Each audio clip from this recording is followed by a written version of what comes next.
खिज़र अलैहिस्सलाम ने जनाब मूसा अलैहिस्सलाम से कहा था कि आप मेरे साथ सब्र नहीं कर सकेंगे, जो मैं कर रहा हूँगा आपने इस तरह करना है कि मानते जाना है, तबसरा नहीं करना।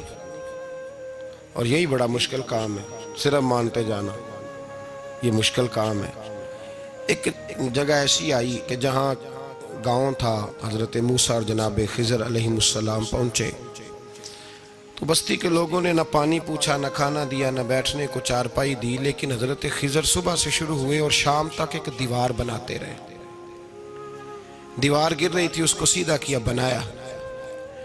और जब दीवार को बना लिया तो हज़रत मूसा अलैहिस्सलाम कहने लगे, इतने खुश्क लोग थे कि उन्होंने पानी तक नहीं पूछा, तो आप सारा दिन काम करते रहे, क्या वजह थी? तो आपने फरमाया, तुम्हें कहा था ना तुम सब्र नहीं कर सकते, तुम नहीं सब्र कर सकते। तो फरमाया फिर बता दें। हज़रत मूसा अलैहिस्सलाम के सवाल पर जनाब खिज़र ने यह जवाब दिया कि इस दीवार के नीचे 2 यतीम बच्चों का खजाना है, अगर दीवार गिर जाती, खजाना जाहिर हो जाता तो लोग वो खजाना उठा के ले जाते, इसलिए बनाई है। तो कहा कि बच्चे अभी तो उन्होंने कोई नेक अमल नहीं किया, तो ये जो अल्लाह का फजल हो रहा है किस वजह से हो रहा है? तो कुरान के 2 जुमले हैं, कहा वकाना अबूहुमा सालिहा, ये उन पर फजल इसलिए हो रहा है कि उनका बाप नेक आदमी था। वकाना अबूहुमा सालिहान, उनका बाप एक, वकाना अबूहुमा सालिहान, बाप उनका नेक था। काजी सनाउल्लाह साहब पानीपति रहमतुल्लाह अलैह फरमाते हैं, वो डायरेक्ट बाप नहीं था, दादा भी नहीं था, परदादा भी नहीं था, वो 7वीं नस्ल में जाके नेक था। तो निस्बत की एक बहार तो हुई ना, एक बहार तो हुई, उसका एक असर तो हुआ ना कि 7वीं नस्ल तक किसी नेक आदमी की औलाद पे अल्लाह रहम फरमाता है। अब एक आदमी है, वो कहता है मैं नमाज भी नहीं पढ़नी, रोजा भी नहीं रखना, दाढ़ी भी नहीं रखनी, लेकिन मैं हूं पीर साहब का बेटा। तो कुरान कहता है वकान अबूहुमा सालिहान, लिहाजा आओ सारे मेरे हाथ चूमो। एक बात, सिर्फ एक बात उसको ज़हन में रखें, वो अपने शेख का, अपने बाप के मिशन का मुखालिफ ना हो, मुखालिफ ना हो, शरीयत की हद तोड़ने वाला ना हो। बाकी अगर उसके अमाल में कोई कमी भी होगी तो हमें उसकी इज्जत करने का हुक्म है, हमें उसकी इज्जत करने का। हजरत सैयदना नूह अलैहिस्सलाम का बेटा जनाब नूह के मिशन का मुखालिफ था, वो इनकार करता था हजरत नूह अलैहिस्सलाम का। तो कुरान मजीद ने कहा कि नूह ये तेरा बेटा ही नहीं।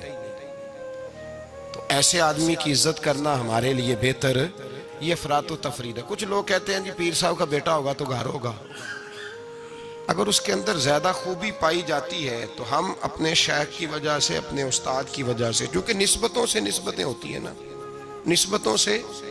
नबी पाक सल्लल्लाहु अलैहि वसल्लम ने फरमाया तेरी सास और तेरा ससुर तेरे माँ बाप हैं। किसकी वजह से जी? बीवी की वजह से। किसकी वजह से? चाहे उनके साथ एक रात इंसान एक मकान में एक रात भी ना गुजरी हो, चाहे एक दिन भी खाने पे इकट्ठे ना हुए हो कोई, तो किस वजह से माँ बाप हो गए? यानी निस्बत की वजह से। निस्बत इसका एक असर है, इसकी एक हैसियत है दीन में। निस्बत का एहतराम किया जाएगा, निस्बत का अदब किया जाएगा।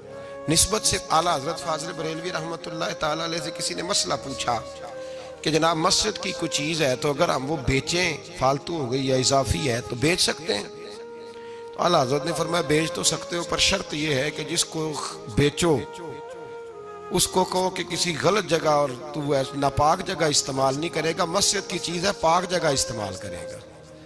इसलिए कि मस्जिद, अच्छा जब वो आई थी कारखाने से तब तो सारी एक जगह बनी हुई थी, अब मस्जिद से लग के गई है तो अब उसकी निस्बत बढ़ गई है। तो याद रखें, हमारे सूफिया जो कहते हैं ना उस्ताद के पोते का भी अदब करना है, नवासे का भी अदब करना है, बेटे का भी अदब करना है। सिर्फ एक बात याद रखें, अगर वो मिशन का मुखालिफ है, उनकी तालीमात का मुखालिफ है, उनकी तालीमात पे चलता नहीं, तो फिर तो आप उससे एराज बरतेंगे। बल्कि यहाँ भी 2 बातें लिखी हमारे सूफिया ने, कहते हैं क्या कि मुखालफत नहीं करता लेकिन पूरा अमल भी नहीं करता, तो आप इस तरह करें, उसे रहनुमा ना माने लेकिन इज्जत उसकी भी करें। इज्जत, वो मुखालफत नहीं करता लेकिन पूरा अमल भी समझ लें उस पर वसवसे तारी हैं, दुनियादार हो गया है, शैतान के हत्थे चढ़ गया है, लेकिन उसकी इज्जत फिर भी करें, क्यों करें? तो पीर सैयद मरातिब अली शाह साहब रहमतुल्लाह अलैह से मैंने पूछा, मैंने कहा शाह जी क्यों करें? जब वो और किसी चक्कर में पड़ गया है, चलें अपने बुजुर्गों की मुखालफत तो नहीं कर रहा लेकिन पूरी ताबेदारी भी नहीं कर रहा, तो बुजुर्गों की बातें बड़ी होती हैं। उस्ताद गिरामी हज़रत शाह साहब रहमतुल्लाह अलैह फरमाने लगे, भाई कुरान मजीद का सफ़ा अगर कभी कीचड़ में लग जाए ना, उसको कीचड़, तो उस पर पैर रख के नहीं गुजरना चाहिए। समझना चाहिए हालात ऐसे पैदा हो गए कि कीचड़ लग गया है, उसका हक यही बनता है कि उसे उठाया भी जाए, धोया भी जाए और ऊंची जगह पे रखा भी जाए, उसका अदब किया जाए। तो मेरे भाई याद रखें, अगर ऐसे लोग जो बुजुर्गों की औलाद हैं, अगर वो मुखालफत नहीं कर रहे, मिशन की मुखालफत, अगर वो मुखालफत नहीं कर रहे, फिर उनकी दो हैसियतें हैं, यहाँ तो वो पूरी ताबेदारी करें तो पूरे सलूट के हकदार है, फिर तो शेख का बेटा ही नहीं, वो शेख कहलाएगा। वो उसी मसनद पे उसे देखना चाहिए जिस मसनद पर अपने शेख को देखता था, इसलिए कि मेरे मुस्तफ़ा करीम सैयद आलम सल्लल्लाहु ताला अलैहि वसल्लम के प्यारे महबूब हैं मौला अली शेर खुदा रदी अल्लाह ताला अन्हो। तो हज़रत अली ने अपने बाद डायरेक्ट अपने बेटे को खिलाफत दी, इमाम हसन को बिठाया। तो लोग कहते हैं कि जिस वक़्त इमाम हसन उमूर खिलाफत चलाने के लिए बैठे, 6 महीने खिलाफत फरमाई है इमाम हसन ने भी, तो फरमाते हैं जब वो बोलते थे तो लगता था अपना अंदाज भूल गए हैं, मौला अली का अपना लिया है। उनका उठना बैठना चलना फिरना बिल्कुल ऐन हजरत शेर खुदा की तरह था। तो अगर तो वो मिशन पे चल रहा है तो उस नज़र से देखें, और अगर नहीं भी चल रहा, मुखालफत नहीं कर रहा, तो फिर भी वो काबिल एहतराम और उसका एहतराम किया जाएगा। एहतराम क्यों भला? इसलिए कि जहाँ से खैर मिली होती है ना, बंदा उनकी नस्लों का भी खादम होता है, क्योंकि असला नाल ये नेकी करिए तो नस्ल ताक वो नहीं बोलते, तो बंदा खादम होता है, नस्लों का भी खादम होता है। और ये काम करके दिखाया, हमें सहाबा ने करके दिखाया। हजरत सैयदना इमाम हुसैन रदी अल्लाह ताला अन्हु घोड़े पे तशरीफ फरमा थे। अब तो बड़ा बुरा हाल है, लोग सहाबा को बुरा कहते हैं अहले बैत का नाम लेके। मैं कहता हूँ हमें तो अहले बैत से प्यार करना ही सहाबा ने सिखाया है, उन्होंने बताया अदब क्या है। और साहिब तबकात, हालांकि उनका अंदाज बड़ा मुहक्किकाना है, बड़ी जान फटक के बाद वो चीज़ों को लाते हैं।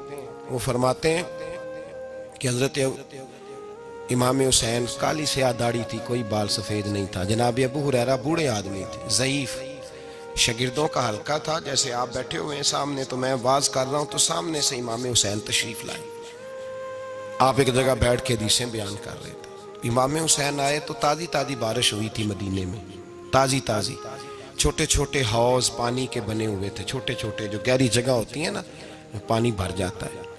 तो हज़रत इमाम हुसैन जैसे ही ज़मीन पे पैर रखा तो पानी के हौज़ में आपका पैर चला गया, कीचड़ लग गई। शागिर्दों और मुरीदों में से उठ के किसी की दस्तबोसी करना खासा मुश्किल होता है।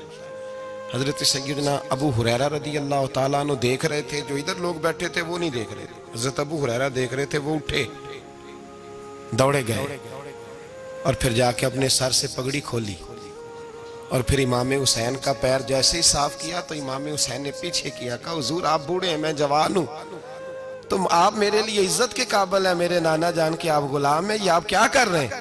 तो सैयदना अबू हुरैरा रदी अल्लाह ताला उन्होंने पैर छोड़ा नहीं, जोर से पकड़ लिया, रोने लगे, कहने लगे हुसैन तुझे नहीं देख रहा, मैं तो मोहम्मद अरबी की निस्बत को देख रहा हूँ। तो मेरे अजीज याद रखें इस बात को कि निस्बत एक हुसन है, निस्बत एक तवानाई है, निस्बत एक वकार है, निस्बत की कदर करें। अगर अहलुल्लाह की कोई औलाद है, हजरत उमर फारूक रदी अल्लाह ताला अन्हु सीधे सीधे 2 + 2 के कायल थे, कोई चक्कर ही नहीं, बस जो मानता है ठीक है, नहीं मानता तो डंडा मंगाओ, सीधी सीधी जिंदगी थी। लेकिन निस्बत पर, प्यार पर, खुलूस पर, वफा पर हजरत उमर का भी कोई समझौता नहीं। इमाम आज़म अबू हनीफा रहमतुल्लाह अलैह, इमाम साहब से सनद लेने के लिए लोग हजारों मील का सफर करते थे, हजारों मील का। अब तो प्राइमरी टीचर बेचारा जा रहा हो ना साइकिल पे, तो उसका शागिर्द लैंड क्रूजर पे गुजरता है तो कई दफा उस्ताद पे धुआं छोड़ जाती है उसकी गाड़ी, उसे पता ही नहीं कि कितनी कदर वाले मामलात हैं ये। हजरत सैयदना इमाम आज़म, लाखों लोग, करोड़ों लोग आज भी उनकी तकलीद करते हैं। इमाम साहब का कौल दुनिया में हुज्जत के तौर पे माना जाता है। आपके शागिर्द कहते एक बाग में बैठकर हम कुछ लिख रहे थे, बहुत सारी किताबें बिखरी हुई हैं चारों जानब। जब आदमी तहरीर करता है ना, जो मुसन्निफ किताबें लिखने वाले हैं, वो दंगल का समा होता है, इधर चीज बिखरी है, कोई इधर चीज बिखरी है, बड़े उनके मामलात सख्त हो जाते हैं। तो कहते हैं कि बड़ा बिखरा हुआ सामान था, हम एक बाग में बैठे थे, खुली फिजा में काम हो रहा था। तो बादों का शागिर्द भी बिठाए जाते हैं, हवाले ढूंढो तो बुखारी देख, तो मुस्लिम देख, बिठाए जाते हैं साथ। शागिर्द भी बैठे हुए थे। तो कहते हैं बच्चे बाहर गेंद से खेल रहे, एक गेंद आ गई बाग में, एक छोटा सा बच्चा गेंद लेने आया तो इमाम साहब उठ के खड़े हो गए। बच्चा गेंद लेके चला गया। अब बच्चे खेलते हैं तो कितनी ज्यादा दफा गेंद आएगी, फिर दोबारा वो गेंद आ गई, वही बच्चा फिर आया, शायद उसकी ड्यूटी ये थी। वो जब दोबारा आया तो इमाम आजम फिर खड़े हो गए। वो तीसरी दफा आया तो इमाम साहब फिर खड़े हो गए। अब शागिर्द बेचारे उकता गए कि हम इतनी मुश्किल से नोट सीधे करते हैं, बाबा उठता है तो किताबें फिर बिखर जाती। 3-4 दफा हुआ तो एक शागिर्द कहने लगे हुजूर बस भी करेंगे तो 100 दफा आएगा, तो आप बूढ़े आदमी हैं, घुटनों में दर्द भी, आप 100 दफा खड़े होंगे। तो इमाम साहब फरमाने लगे ये 1000 दफा भी आया तो मैं 1000 दफा खड़ा हो जाऊंगा। कहा क्यों? फरमाने लगे इसलिए कि ये मेरे उस्ताद का पोता है, ये मेरे उस्ताद का, ये उनका पोता है, तो मैंने वहां से खैर ली है, मैं उनकी नस्लों की भी ताबेदारी करूंगा। वो जितनी दफा आएंगे मैं उठ के, ये बेमुरव्वत सा जमाना है, बेकैफ सा, इसमें खुश्की ही खुश्की पाई जाती है। वो लोग जो बैठे हैं दरवाजों पर, लेकिन ना नबी पाक सल्लल्लाहु अलैहि वसल्लम ने ये नहीं फरमाया कि मेरी फातिमा की बड़ी फजीलत है, ये तहज्जुद गुजार है। हजरत बीबी साहबा के लिए ये लफ्ज मेरे नबी पाक सल्लल्लाहु अलैहि वसल्लम ने कहीं नहीं बयान फरमाया कि मेरी बेटी कायमुल लाइल है, साइमुत तहर है, ये बहुत बड़ी आलिमा है, ये आपको नहीं मिलेंगे। हुजूर ने फरमाया बस मेरी बेटी है, अल फातिमा तो बिदात, इसका कमाल ये है कि ये मेरी और तुम्हारे लिए इतना काफी नहीं कि मोहम्मद अरबी की बेटी है सल्लल्लाहु अलैहि वसल्लम। फरमाया जिसने इससे प्यार किया उसने मुझसे प्यार किया, जिसने इससे बुग़्ज़ रखा उसने मुझसे बुग़्ज़ रखा। तो शर्फ़े नस्बत ये सूफिया ने कोई घड़ नहीं लिया नजरिया, ये कुरान का, हदीस का, सहाबा का बताया हुआ मामला है। कदर एक कीमती चीज का नाम है। कदर वाला फैज याब होता है, और जो बेकदर होता है ना उसका फैज सलब हो जाता है। जिसने समझ लिया ना कि फलां चीज मेरी रेंज में है, मैं जब चाहूं जैसा चाहूं वैसा हो जाएगा, वो गया। और जिसने कहा ना नहीं मैं तो साल के राह हूं, उसकी मेहरबानी तवज्जो कर देता हूं, वो बच गया। अल्लाह कुरान मजीद में फरमाते हैं कि तुम अपने रब का इदराक नहीं कर सकते, तुम उसे कैद कर सकते, सोचों में आंखों में वो कैद हो सकता, उसे मानते जाओ, उसका कुर्ब तलाश करते जाओ, उसके रस्तों पे चलते जाओ, उसे काबू करने की कोशिश ना करना। ये जो काबू वाला मामला है ना, ये ठीक नहीं। कदर करने वाले बच जाते हैं, कदर वाला फैज याब होता है, बेकदर नुकसान उठाता है। याद रखें, हजरत ख्वाजा निजामुद्दीन महबूब इलाही रहमतुल्लाह अलैह के खलीफा थे हजरत अमीर खुसरो, बल्कि महबूब थे। कभी कभी खलीफे और महबूब में भी फर्क होता है, बल्कि महबूब थे हजरत अमीर खुसरो रहमतुल्लाह अलैह। तो बादशाह के वजीर थे। तो बादशाह ने कहा एक दफा कि मेरे लिए दुआ तो कराओ, दिल्ली के हालात जरा खराब है। तो कहने लगे मैंने कभी नहीं कहा दुआ के लिए, मैं नहीं सिफारिश करता, आप खुद किसी को भेज दें। ने मजबूर किया तो किसी और आदमी ने कहा हुजूर, उन्होंने कई दफा ख्वाजा अमीर खुसरो से दुआ के लिए कहा है बादशाह ने, तो ये आपको कहते नहीं, तो आप दुआ कर दें। तो हजरत ख्वाजा निजामुद्दीन साहब कहने लगे बादशाह से कहो मैं नहीं तेरे लिए दुआ करता, दुआ करानी है तो हजरत अबू अली कलंदर के पास पानीपत जाए, वो दुआ करेंगे तो हालात सही हो जाएंगे दिल्ली के। हजरत मीर खुसरो ने जाके बता दिया कि वो कहते हैं वहां से दुआ कराओ, उधर से। कहने लगे फिर तू नहीं जाना है? तो हजरत मीर खुसरो कहने लगे जी मुझे किसी और का रास्ता आता ही नहीं, मैंने नहीं जाना। तो कहने लगे अगर मैं हुक्म करा दूं तो क्या हुक्म का मैं पाबंद हूं? हुक्म हो गया। हज़रत ख्वाजा निज़ामुद्दीन साहब की तरफ से कि जाओ पानीपत। हज़रत अमीर खुसरो गए हज़रत बू अली कलंदर के पास, उनसे जाके दुआ कराई। पानीपत बड़ी दूर है दिल्ली से। दुआ कराई तो कहा बादशाह से कहना हालात सही हो जाएंगे, और जब सही हो जाए ना तो फिर मेरे पास आए, सही हो जाए तो। दुआ की तो अगले दिन ही मामला बेहतर होने लगे। एक हफ्ते में सब चीज़ें बादशाह के कंट्रोल में आ गई। घोड़े पे बैठा, मिठाई ली, फल लिए, पानीपत गया। हजरत से जाके कहा हुजूर मैं हाजिर हूँ, क्या बताना था आपने? आप फरमाने लगे तूने दुआ के लिए ख्वाजा निजामुद्दीन साहब से कहा था, तो उन्होंने क्या कहा? का जनाब उन्होंने कहा आपसे दुआ कराएं। फरमाने लगे मैं दुआ करूं जो हर जुमेरात खुद ख्वाजा निजामुद्दीन साहब से दुआ कराने जाता हूं। हर जुमेरात जाता हूं दिल्ली और उनसे दुआ करा के आता हूं। तुझे पता है यहां क्यों बुलाया है? ये बताने के लिए कि तेरे हालात खराब क्यों होते हैं। का हुजूर क्यों होते हैं? फरमाने लगे तेरे हालात इसलिए खराब होते हैं कि तो हजरत ख्वाजा निजामुद्दीन साहब की कदर नहीं करता। उनकी कदर शुरू कर दे, मेरा वादा है तेरे हालात सही हो जाएंगे। उन्हें कदर छोड़ दी है रब करीम के बंदे की। तेरी बगल में रहते हैं ना, साथ होते हैं, तो तू कहता है वो तो मेरी रेंज में है, मसला ही कोई नहीं, तेरे पास होते हैं। और फरमाया उन्होंने वो दुआ करते तो अल्लाह तेरे पे बड़ा फजल करता।